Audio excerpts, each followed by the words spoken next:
super facile. Il va vous falloir de la farine de pois chiche. Je vous montre le paquet. C'est soit farine de pois chiche ou soit pois chiche moulu. On en trouve facilement dans les rayons grande surface, tout ce qui est exotique, orientaux, dans les boucheries musulmanes aussi. Ensuite, de la farine. Il va vous falloir aussi de la semoule extra fine, du sel, de l'huile d'olive.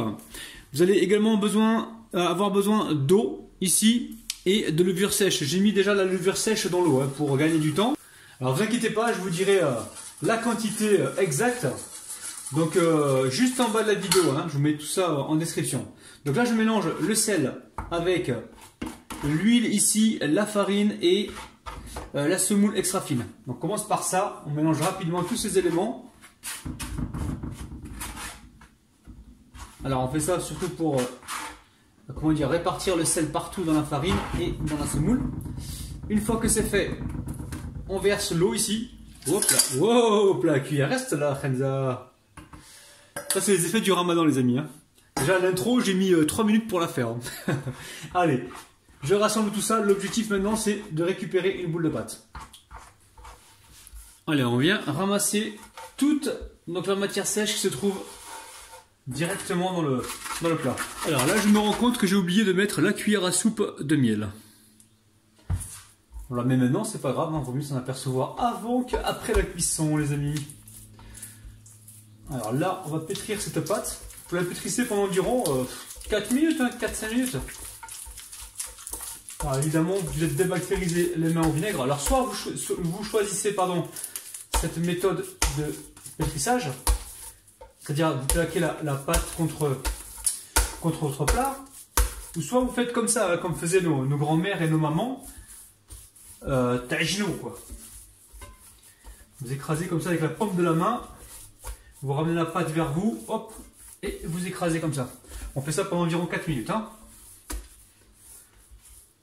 Alors j'en profite pour vous dire exactement ce que j'ai mis dans la pâte. Donc 50 g de farine de pois chiche ou de pois chiche moulu. 200 g de farine, 200 g de semoule extra fine. J'ai mis 2 cuillères à soupe d'huile d'olive. J'ai mis 6 g de levure sèche boulangère, une cuillère à soupe de miel. Et j'ai mis aussi une cuillère à soupe de sel. Et j'ai mis 300 g, écoutez-moi bien les amis, 300 g d'eau tiède. Alors là, vous venez mettre un petit peu d'huile et on va venir juste masser comme ça la pâte. Vous pouvez mettre du beurre fondu si vous voulez ou de l'huile de tournesol, vous mettez ce que vous avez. Et là maintenant, je vais mettre donc cette pâte dans un saladier et je vais laisser pousser donc tranquillement. Alors la pâte, elle a bien poussé. Je retire donc le film. Vous avez vu, il se retire facilement grâce à l'huile d'olive que l'on a mis dessus. Et là, on va venir donc dégazer la pâte. On va tenter de mettre un petit peu de farine, ça va nous aider. Hop là, je verse la pâte sur le plan de travail. Ensuite, on va détailler des boudins.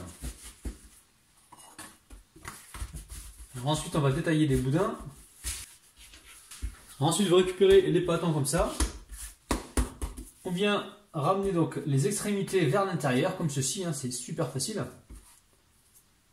On retourne le pâton ici et on va venir bouler. L'objectif c'est d'obtenir des ronds. Et on va les placer donc sous film. Alors sous film plastique pour pas que ça sèche. Hop. Alors ici j'ai 150 g de fromage à tartiner. Vous prenez ce que vous avez, Saint-Moré ou autre, il n'y a pas de problème. Ensuite je viens y mettre. Alors je vais commencer avec une poignée de fromage râpé. Donc moi c'est de la mozzarella râpée avec de l'emmental. Je vais voir un petit peu la texture que ça va me donner. On est bien. Je rajoute une deuxième poignée. Allez. Ici, je récupère un pâton. Vous allez voir, c'est super simple. Alors, je mets très peu de farine. Vraiment très peu. C'est vraiment juste pour étaler la pâte. Alors, une fois que c'est fait, on a ouvert la pâte comme ceci. Alors, pas trop fine. Attention les amis. On vient ici mettre du fromage râpé. Alors, on va l'étaler un petit peu. On peut être généreux pour cette recette. Alors, la petite touche de farine de pois chiche ou de pois chiche mixé, je peux vous garantir, les amis, ça apporte un petit plus. Allez, là, je récupère ma pâte comme ceci. Vous connaissez la technique. Et là, je viens former une bourse. Donc là, j'appuie. J'hésite pas à remettre un petit peu. Pas beaucoup là, juste un petit peu de farine pour aplatir le pain. Regardez-moi ça, c'est super beau.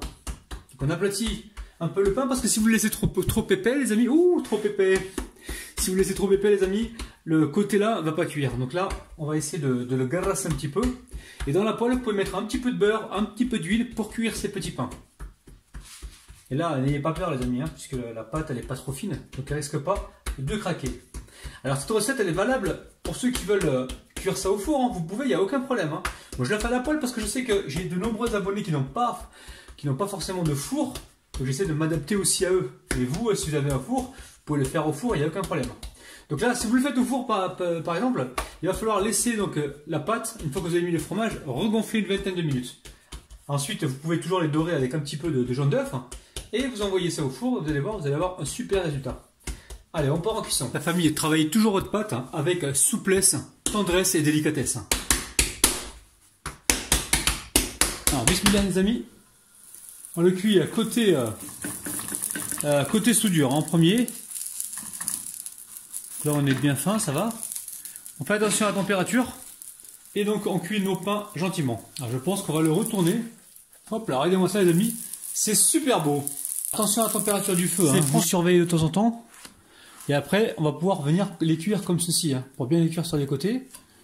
Mais bon, normalement, il n'y a pas forcément besoin, mais bon, moi j'aime bien le faire pour avoir la coloration partout.